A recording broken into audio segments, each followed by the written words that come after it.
Hey guys, welcome back to my channel Viral Wala. Let's talk about the Kolkata's on-duty doctors rape and murder case.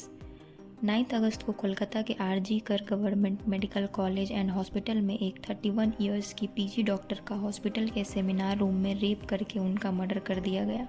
Body पूरी तरह से damage हो चुकी थी। गर्दन की लेफ्ट कॉलर बोन भी टूट चुकी थी। लेग्स एंड हैंड भी फ्रैक्चर थे। Both her legs were wide open at right angle, मतलब पूरा पेल्विक गडल तोड़ दिया गया था। विक्टिम के चश्मे टूटे हुए थे and there was bleeding from both her eyes and mouth. She was also bleeding from her private parts and पूरे शरीर पर घाव के निशान थे। एंड सबसे शॉकिंग जब ये सब हुआ, she was on duty for 36 hours. Imagine कीजिए एक यंग डॉक्टर जो अपने करियर के पीक पर थी और उसके साथ ऐसा होना, ये बहुत ही डिस्टर्बिंग है। एंड सबसे शॉकिंग, उनके पेरेंट्स को कॉल करके बताया गया दैट आपकी बेटी ने सुसाइड कर ली है। And when their parents came to hospital, उन्हें 3 आवर्स तक वेट कराया गया एंड तब उन्हें मिलने दिया गया। एक इंटरव्यू में उनके फादर ने कहा कि उनकी बेटी के साथ रेप किया गया है और फिर उसकी मर्डर की गई है और हॉस्पिटल अथॉरिटीज़ पर कवर अप का इल्ज़ाम लगाया। इनिशियल ऑटोप्सी रिपोर्ट ने भी कंफर्म किया कि विक्टिम के साथ सेक्सुअल असॉल्ट हुआ था और उसके बाद उसका मर्डर किया गया। रिपोर्ट ने सुसाइड को कम्प्लीटली रूल आउट कर दिया गया। एंड ये न्यूज़ जैसे ही आई, हॉस्पिटल के डॉक्टर्स ने स्ट्राइक कर दिया। डॉक्टर्स ने इमरजेंसी वार्ड के अलावा सब डिपार्टमेंट्स को बंद करवा दिया एंड स्टूडेंट्स भी इस प्रोटेस्ट में उनके साथ थे। वैसे आपको बता दें, इस केस में अभी तक एक ही अरेस्ट हुआ है, संजय रॉय, जो एक 33 ईयर ओल्ड सिविक वॉलंटियर है। उसकी फ्री एक्सेस थी हॉस्पिटल के डिफरेंट डिपार्टमेंट्स में क्योंकि उसकी कुछ सीनियर पुलिस ऑफिसर्स के साथ अच्छी ही दोस्ती थी।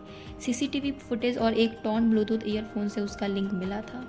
इन्वेस्टिगेशन के दौरान ये भी पता चला कि रॉय की पुरानी वाइफ्स के साथ भी फिजिकल अब्यूज़ की हिस्ट्री थी और वो पोर्नोग्राफी का एडिक्टिव था। क्राइम के बाद उसने अपने क्लोथ्स वॉश किए थे और एविडेंस डिस्ट्रॉय करने की कोशिश की थी। वैसे आपको बता दें, इस मामले में कई लूप होल्स सामने आए हैं। पहली बात, हॉस्पिटल ने इस केस को सुसाइड के रूप में डिक्लेयर करने की कोशिश की। पेरेंट्स को 3 घंटे तक अपनी बेटी की बॉडी देखने नहीं दी गई और सबसे ज़्यादा चौंकाने वाली बात, क्राइम सीन के पास कंस्ट्रक्शन का काम शुरू कर दिया गया। क्या हॉस्पिटल एडमिनिस्ट्रेशन किसी को बचा रही थी या फिर अंदर एविडेंस की टेम्परिंग हो रही थी?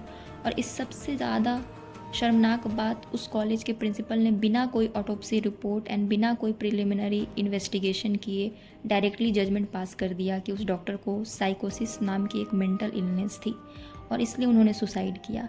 आखिर ऐसा क्यों? प्रिंसिपल को इतनी जल्दी एक वर्डिक्ट देने की ज़रूरत क्या पड़ी? क्या इसमें हॉस्पिटल के और भी लोग इन्वॉल्व थे?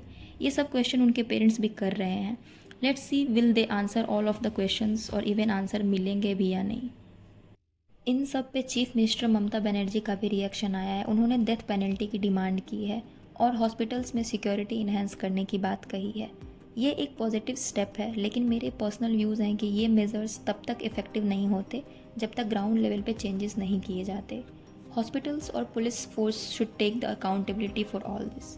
कलकत्ता हाई कोर्ट ने भी इनिशियल हैंडलिंग पर क्रिटिसिज्म किया और उस केस को सीबीआई के हवाले कर दिया है।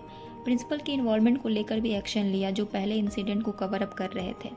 आज पूरा देश देखना चाहता है कि अब इस केस में किसे बचाने की कोशिश की जा रही है। क्या इसके पीछे कोई स्ट्रॉन्ग पॉलिटिकल या ब्यूरोक्रेटिक बैकिंग है, या क्या संजय को एक स्केपगोट बना के पुलिस के हवाले करके बाकी रेपिस्ट को बचाया जा रहा है?